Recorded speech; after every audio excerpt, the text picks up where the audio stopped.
好，我們來看到最新的貿易戰，川普押上了美國國運這一次祭出的最新關稅豪賭，301條款再次的開火了，50國確定會遭到殃及哦。加拿大的部分是最受害最慘的，這個關稅的部分啊，升高到了50%。美國真的能夠重返製造業霸權嗎？還是把盟友推向中國大陸呢？如果您覺得這個關稅戰實施下去對美國有利，留言寫1；如果您認為美國根本就是賭國運，對它完全毫無意義，幫我們留言寫2。今天來特別看到的是，川普的關稅戰沒有退場就算了，現在是在完全的做一個全面的升級。大家還記得嗎？今年的2月份，我们再稍微回顧一下哦。最高法院裁定關稅違憲之後呢，川普就用了另外一個1974年貿易法，祭出了另外一個150天的臨時關稅。好，眼看着這150天快要到了，剩下大概2-3天而已。所以最新也是今天早上我們看到的消息，川普準備來援引的就是301條款，這一次呢，他要再繼續的延續關稅戰，以什麼理由呢？強迫勞動為由，針對全球50個國家展開新一輪的關稅戰。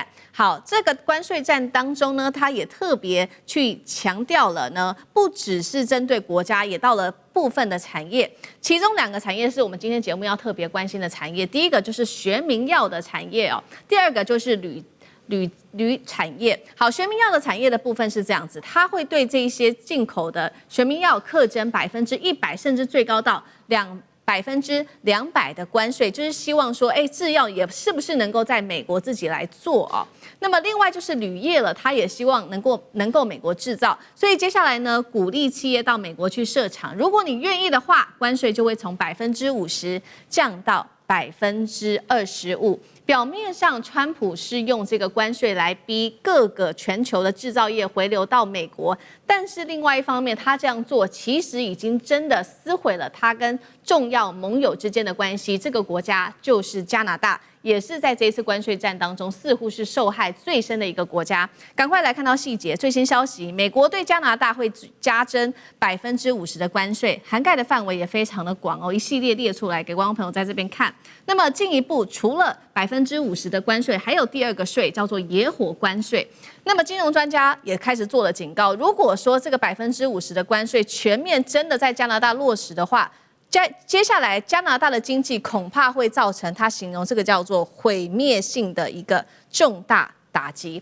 真的嗎？只有毀滅加拿大自己而已嗎？美國就不會受傷嗎？我們要來看到的是，因為川普，我們剛剛不是說了嗎？他要來強化鋁業的發展，但是現在的問題是，這個美國大部分的鋁都是來自於加拿大，甚至呢，鋁的供應有一半都是來自於加拿大。原因是因為加拿大這邊呢，鋁需要用到電嘛，那加拿大是靠水力發電來降低它的成本，但是美國它的電力成本現在還是非常的高，所以看起來還是得依賴加拿大。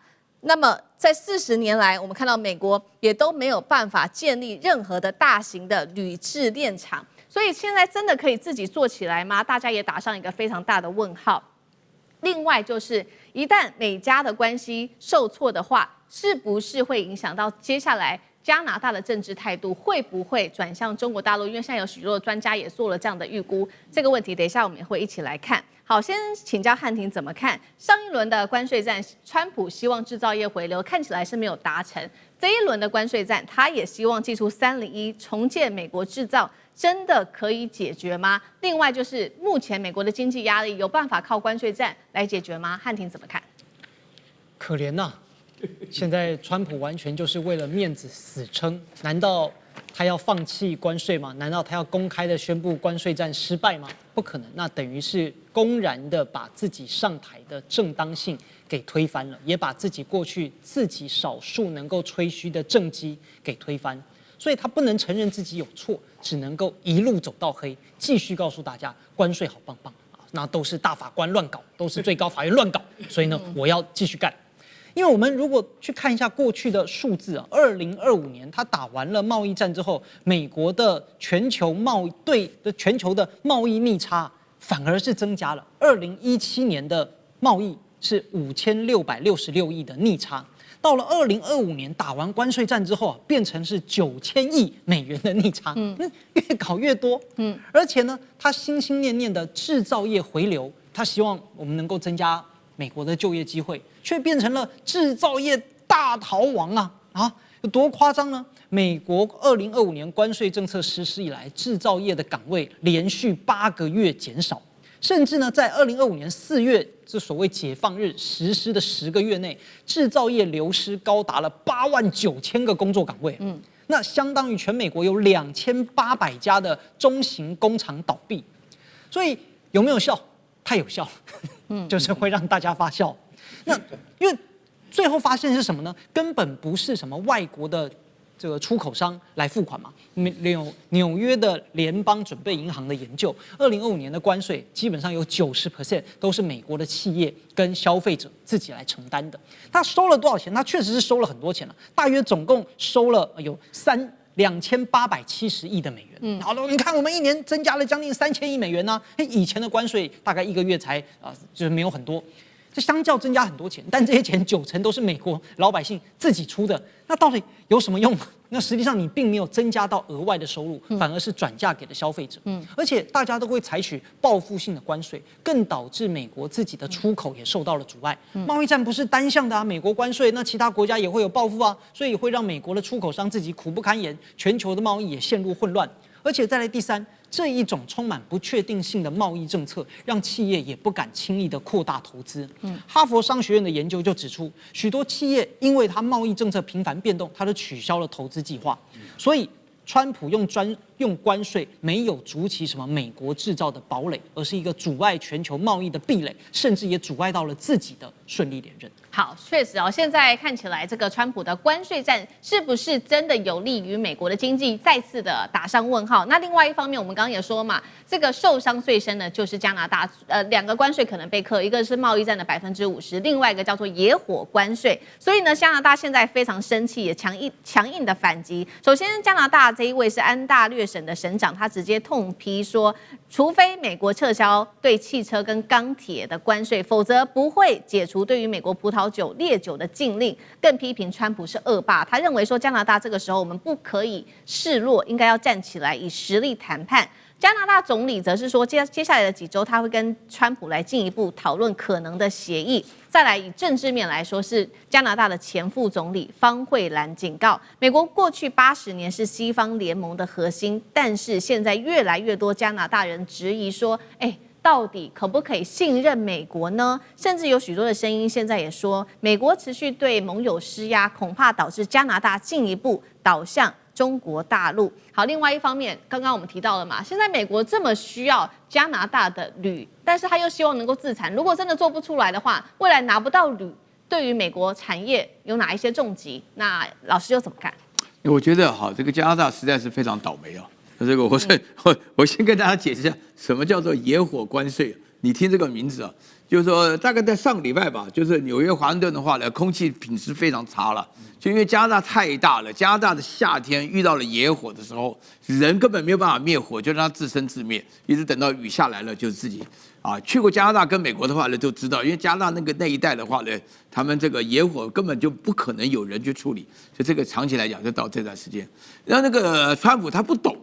他不懂，他什麼事情啊？就是他真的是一個非常可愛的無知之徒啊！他認為關稅是萬能的，所以說加拿大的野火使得美國這個華盛頓的空氣不好，那就要用野火關稅。對，野火關稅你要抽什麼東西了？美國自己有野火，加州的野火不是也是自生自滅嗎？人家沒有人會想到這個，這是第一件。那第二個學名藥，學名藥就是仿製藥了。學名藥是一個非常特殊的一個東西啊，取名叫學名藥啊，大家稍微查一下，但就會知道學名藥是因為美國的藥太貴了啊，所以說大家帶了學名藥，學名藥其實效果是接近都是一樣的化學功能嘛，所以說這個加拿大本身來講也不一定是加拿大，但是那個什麼布洛芬啊什麼的，就是我不曉得大家記不記得，就是美國莫名其妙說加拿大的毒品輸入的單位，然後要罰什麼動不動就100%啊什麼的，主要是講的這個事情，因為說對講情況，加拿大一開始的話。想要很認真的對待美國，就會被打懵了，就搞不清楚。那現在發覺的話呢，美國對於加拿大的真的是直接就講予取予求啊。那其他的沒有被講到的原因，並不是不講，而是川普的地理知識只認識加拿大。啊，都沒有別的地方，所以什麼事情都講到這樣子。那現在的話呢，他就會發覺說，加拿大最了不起的地方就是它的水利資源非常豐富，水利資源豐富代表電便宜，然後這個煉鋁完全是靠電啊，這個大家都學過嘛，那基本上國中化學你們知道，這個鋁的煉製的過程當中，所以美國鋁是重要的國防科技裡面的一份，製造飛機啊，或者說所有輕型，所以你在這種情況下，對於加拿大，但是你們這邊問到了一個問題，講說會不會自動的把這個加拿大推向中國？我告訴大家，國際政治沒有朋友，只有利益，請大家永遠記住。對加拿大來講的話呢，馬卡尼他說過，我們是中等發達國家，不能夠跟中國跟美國比，但是我們會堅守自己的立場，這個大家一定要搞清楚的。好，那有關於整體關稅戰的影響，等一下也請那個幹哥來繼續帶我們看。那現在也在說，為什麼川普一定要繼續的延續他之前的關稅戰，就是因為現在美國的經濟還有國庫啊，現在錢真的是不夠了。我們來看到一些具體的數据，民調顯示60%民眾不滿美國現在的經濟狀況，而且呢是專家說的哦，經濟學家示警，美國未來1年有衰退風險，陷入停滯性通膨。再來就是美國的國債了，大家都知道已經突破39兆美元，占 GDP 超過125%，關稅能夠成為它的國庫重要收入嗎？真的做得到嗎？幹哥怎麼看？我覺得那根本就是殺雞取卵哦，那個是飲鴆止渴的東西。知道為什麼嗎？因為其實經濟學者對於現在美國的經濟的成長率普遍都持負面的看法。為什麼？好，這也拜 AI 之賜啊，好不好？他說現在最近呢，我跟你講哈，美國經濟連6年都成長 ，AI 是一個很大的原因啊。但是第一個就是因為 AI 造成的很多富翁跟富婆都是因為投資這個東西而賺錢的。第二個是什麼？第二個就是富有的消費者，就我剛才講的啊，富翁跟富婆，他們因為投資 AI 而賺到了錢。那第三個是什麼？第三個就是那個資產的增值，因為這些人資產增值，所以消費力又提升了。所以這3個叫做3A 現象，3A AI 跟富有的這個投資人，還有呢他們的經濟的資產的增值，都是 AAA。好，那問題是專家就說了，那都是你們富有的人啊。我想請問一下，80%的中產階級和低收入戶，甚至連游民都算進去的話，請問這80%的人有賺到1毛錢嗎？也許部分中產階級他們有部分的股票，但是他們真正獲利以及他們回吐以後，他們真的能夠在這個 stock market 裡面真的能夠賺到他們應該認為我所得到的富貴嗎？其實說句實在話，很可憐，他們幾乎是不可能賺得到的。所以說，專家認為說，在這種情況底下 ，AI 投資的狹隘啊，會讓你有一種經濟成長的基礎，那個是浮光掠影，那個是錯誤的解讀。當然，正確的投資當然可以得到正確的財富，可是，在 AI 過熱的情況的底下，每一個就是說訓練有素的專家都在制止。他們說很簡單，我们去看通膨的數字就好了。為什麼？今年4月的通膨美國已經達到了3.8%。他說這個可能會到4了，只要超過4的話，那川普你皮就癢了你知道嗎？你就等着被美國廣大的中產階級撻伐。為什麼？因為到4就很可怕了。現在平均的薪資成長率不到3%，所以請問一下，通膨到了4%以後，美國還有什麼好講的？這裡從油價就可以看得出來。因為美國的一般的家庭碰到了油價就是皺眉頭，為什麼？一加油就皺眉頭，一皺眉頭他們就知道說，哎呀，這個月還是要勒緊褲帶，你不能有多餘的支出。這就是什麼？這就是油價跟通膨之間互為因果的關係。那這樣子互為因果是什麼造成的？因為戰爭造成的。